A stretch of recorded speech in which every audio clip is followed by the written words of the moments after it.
हाय नमस्ते, मैं हूँ किरण और आज मैं बात कर रही हूँ कि कोविड-19 वैक्सीन लेने के लिए मैंने किन किन प्रोसेस को फॉलो किया। कुछ टिप्स शेयर करूँगी आपके साथ जो आपको भी इस प्रोसेस में हेल्प कर सकते हैं और वीडियो के एंड में मैं शेयर करूँगी आपसे अपना ओपिनियन कि क्या मैं आपको ये वैक्सीन लेने के लिए कहूँगी।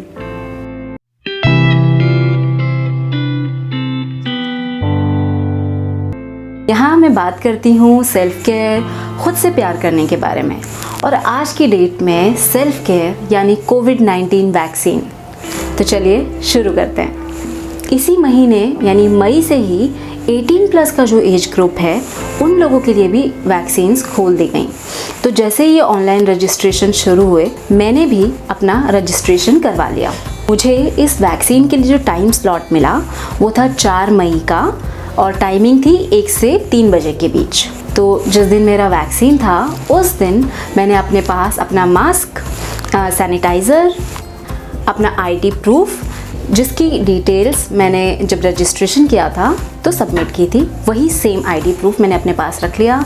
हेड कवर करने के लिए मैंने कुछ रखा था और अपने पास एक वाटर बॉटल रखी थी और मैं निकल पड़ी वैक्सीन सेंटर के लिए। ये वैक्सीन सेंटर दिल्ली के एक केंद्रीय विद्यालय में बना हुआ था।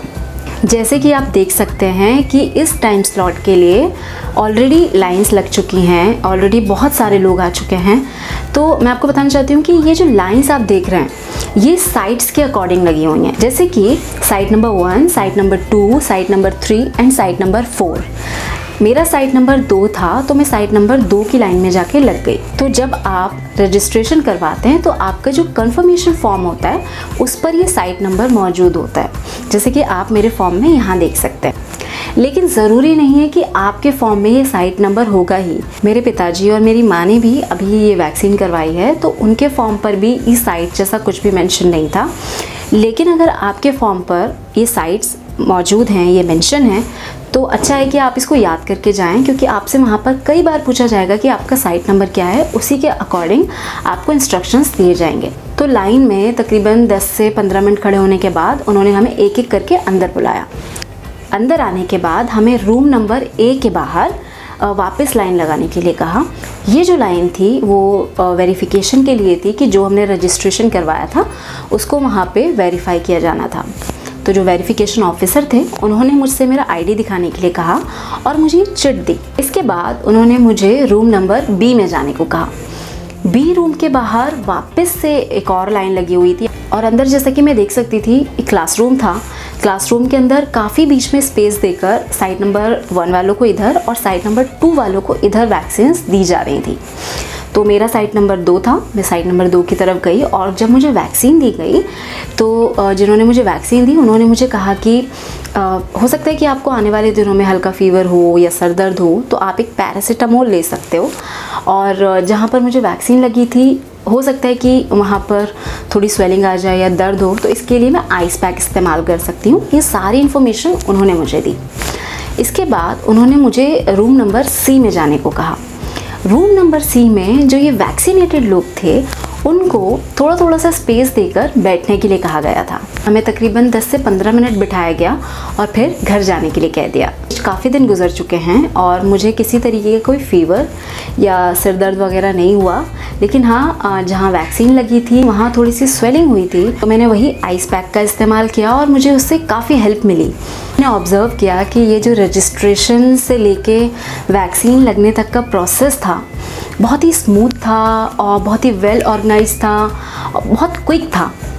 जब मैं वैक्सीन लगवाकर घर आई तो मेरे मोबाइल पर मैसेज आया हुआ था, कंफर्मेशन मैसेज आया हुआ था, जहाँ पे कंफर्म किया गया था कि मुझे कोविशील्ड वैक्सीन की पहली डोज़ लग चुकी है। इसके अलावा वैक्सीन सर्टिफिकेट डाउनलोड करने के लिए भी लिंक आया हुआ था और इस वैक्सीन की दूसरी डोज मुझे कब लग सकती है इसकी इन्फॉर्मेशन देते हुए भी एक मैसेज आया हुआ था। अभी शायद कल ही मेरे पास एक और मैसेज आया है जहाँ पर फीडबैक मांगा गया है। तो ये बहुत अच्छी बात है कि इस वैक्सीन का जो पूरा प्रोसेस है, एक्सपीरियंसेस हैं लोगों के, उसका फीडबैक भी लिया जा रहा है। जब आप वैक्सीन लेने के लिए जाएं तो जिस किस्म का कपड़ा मैंने पहना हुआ है उसको ऊपर करने में थोड़ा सा टाइम लग सकता है। मैं आपको सजेस्ट करूँगी कि जब आप इस वैक्सीन के लिए जाएं तो हाफ स्लीव्स की शर्ट्स या फिर स्लीवलेस जो कुर्ता है, शर्ट्स वगैरह हैं, वो पहन कर जाएं। घर से कुछ खा कर जाएं। अपने साथ एक वाटर बॉटल, सनग्लासेस ज़रूर रख लें, क्योंकि बाहर बहुत धूप होने वाली है और पता नहीं आपको कितना वेट करना पड़े। तो ये सारी चीज़ें आपको बहुत हेल्प कर सकती हैं। अगर कोई ऑनलाइन रजिस्ट्रेशन नहीं करवाना चाहता है तो वो अपने ही एरिया में जो ऑफलाइन ये वैक्सीन्स लग रही हैं उन जगहों पर जाकर, उन सेंटर्स पर जाकर ऑफलाइन रजिस्ट्रेशंस करवा सकते हैं और उनको वहीं पर बता दिया जाएगा कि उनका स्लॉट कब का है और उन्हें किस दिन आना है। और अगर आप वैक्सीन के लिए ट्राई कर रहे हैं, 18+ का जो एज ग्रुप है, उनको तो खुद ही पता होगा कि इस वक्त स्लॉट्स भी नहीं मिल रहे हैं बहुत ईजीली। मेरी एक फ्रेंड हैं, उन्होंने मुझे सजेस्ट किया कि जो ये टेलीग्राम एप्लीकेशन है, वहाँ जाकर उसको आप अपने फ़ोन में डाउनलोड कर लीजिए और वहाँ पर अगर आप सर्च करते हैं, for example Delhi vaccination groups, 18+ vaccination groups, या जो भी आपका एरिया है उसके हिसाब से, तो वहाँ पे कई सारे ग्रुप्स खुलकर आ जाते हैं और उनको आप ज्वाइन कर सकते हैं। वो टाइम टू टाइम आपको अपडेट करते रहते हैं कि भाई यहाँ पर इस जगह पर एक स्लॉट अवेलेबल है या 2 स्लॉट्स अवेलेबल हैं। तो एटलीस्ट आपको ये सारी इन्फॉर्मेशन मिलती रहेगी, आप अपडेटेड रहेंगे। अब बारी है मेरे ओपिनियन की कि मुझे क्या लगता है कि क्या आपको ये वैक्सीन लेनी चाहिए या नहीं।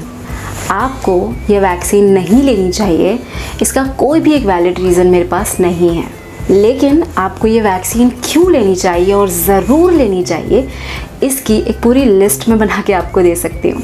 अगर कोविड-19 से बचने का कोई ऑप्शन हमारे पास अवेलेबल है तो वो है ये वैक्सीन। प्लीज़ आप ये वैक्सीन ज़रूर लीजिए और अफवाहों में मत आइए। 45+ का जो एज ग्रुप था, उनमें से कई सारे ऐसे लोगों को मैं जानती हूँ जिन्होंने इन्हीं अफवाहों की वजह से, या उनको बहुत श्योरिटी नहीं थी, इस वजह से उन्होंने अभी तक वैक्सीन नहीं ली है। अच्छा, हो सकता है कि इस वैक्सीन से आपको सिर दर्द, ठंड लगना, बुखार जैसा फील होना या थोड़ी कपकपी महसूस होना, ये सारे सिम्टम्स बहुत कॉमन हैं और अपने आप ही कुछ ही दिनों में चले भी जाते हैं। जैसे कि आपको जब ये वैक्सीन लेंगे तो वो डॉक्टर्स खुद ही बताएंगे कि आप पैरासीटामोल ले सकते हैं, वो आप ले लीजिए। तो सिर्फ इनसे घबरा कर अगर आप अपना वैक्सीन लेने का डिसीजन अभी तक रोकते आ रहे थे तो ऐसा मत कीजिए। प्लीज़ इस वैक्सीन के लिए आज ही कोशिश कीजिए। और ये बात मैं आपसे तब कह रही हूँ जब मैंने खुद कोविशील्ड वैक्सीन की पहली डोज़ ले ली है। तब तक अपना खूब ख्याल रखिए, अपने दोस्तों, अपने फैमिली मेम्बर्स की खबर लेते रहिए। इस चैनल को सब्सक्राइब कीजिए, बेल आइकन पर क्लिक कर लीजिए और अगर आपको लगता है कि ये वीडियो और लोगों को भी हेल्प कर सकता है तो उनसे भी शेयर कीजिए।